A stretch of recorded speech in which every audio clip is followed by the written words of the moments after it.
Hi, your pilgrimage buddies here. Welcome back to my reflection on reading the Bible chronologically in 1 year. Today, I'm continuing from day 44, which I read on Thursday, February 13, 2025. We're diving into the book of Exodus, chapter 37 and 38, and also chapter 39, verses 1 to 31. In this reflection, I'm focusing on God's perfect precision, priceless glory, and His holiness, as demonstrated in the building of the tabernacle, and everything that was meticulously crafted for God's dwelling among His people. So, in this passage, I was really struck by how Bezaleel and his team carried out every single instruction from God with such perfect precision. They completed everything God commanded, from the Ark of the Covenant to the table for 12 loaves, 7 lampstands, incense altar, the altar for burnt offering, and even the courtyard surrounding the tabernacle. It's amazing to see how every detail was so carefully crafted and nothing was overlooked. Also, what blows me away is how long before today's building with exact specification, God was already showing the world what true wisdom in craftsmanship look like. The intricacies of constructing something as sacred as the tabernacle reveal so much about God's nature. God didn't need to flex his muscle or show off how he created the sun, with just a word, "let there be." Everything was created in perfect detail, from the sun's blazing heat to the vastness of space.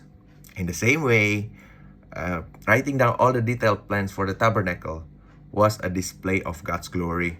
It wasn't just about building physical structure, it's about showing the world how holy and precise He is in everything. I remember back in high school when I used to read through the books of Exodus from chapter 21 to 40. I've often skimmed through those chapters, sometimes even falling asleep while reading that. But this year, as I agreed with God to take this pilgrimage, something clicked. I began to notice things I'd never seen before, like in Exodus chapter 38, verses 21 until 31. In these verses, Itamar, the fourth son of Aaron, was given the responsibility of counting all the offerings that the Israelites brought. And when I calculated roughly, the value of gold, silver, and bronze that they gave back then would be around 755 billion rupiah in today's money. Can you imagine that? 600,000 people contributing that much money to the building of God's house. Now, that doesn't sound like wastefulness, does it? Of course, far from it.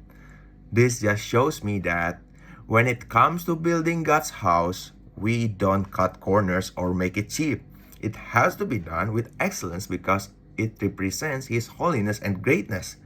But what also stood out to me wasn't just the amount given, it was the number of people who gave. 600,000 Israelites were all involved, willing to contribute.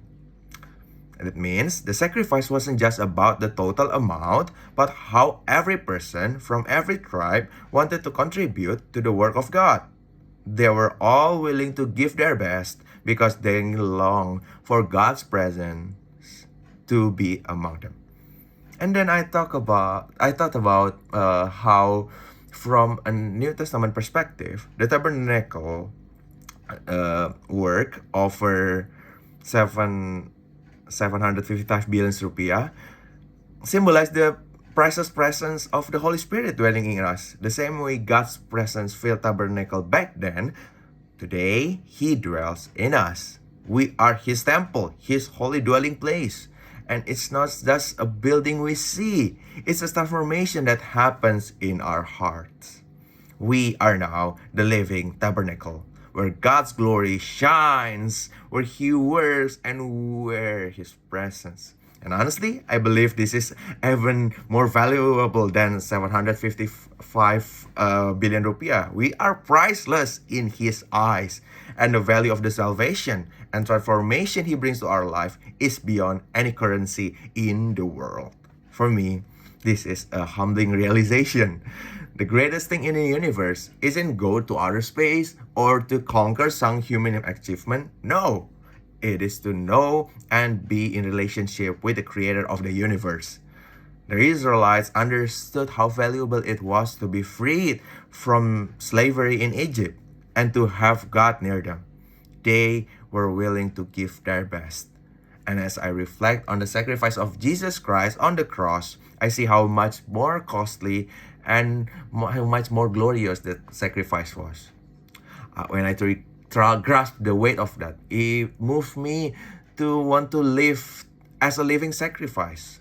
That's the true act of worship. And I believe that's the call for all of us to give our life as a precious offering to God, just like the Israelites gave to build his house. So, I've learned that what's most valuable in this world, it's not what we can achieve or own, it's the opportunity to be in God's presence and to be his dwelling place. Let's live our life in a way that reflects his glory and his holiness, just as the Israelites give their all to build a space from God to dwell with them. And we too, please live as a living temple where he is honored. That's all that I can say for today. God bless.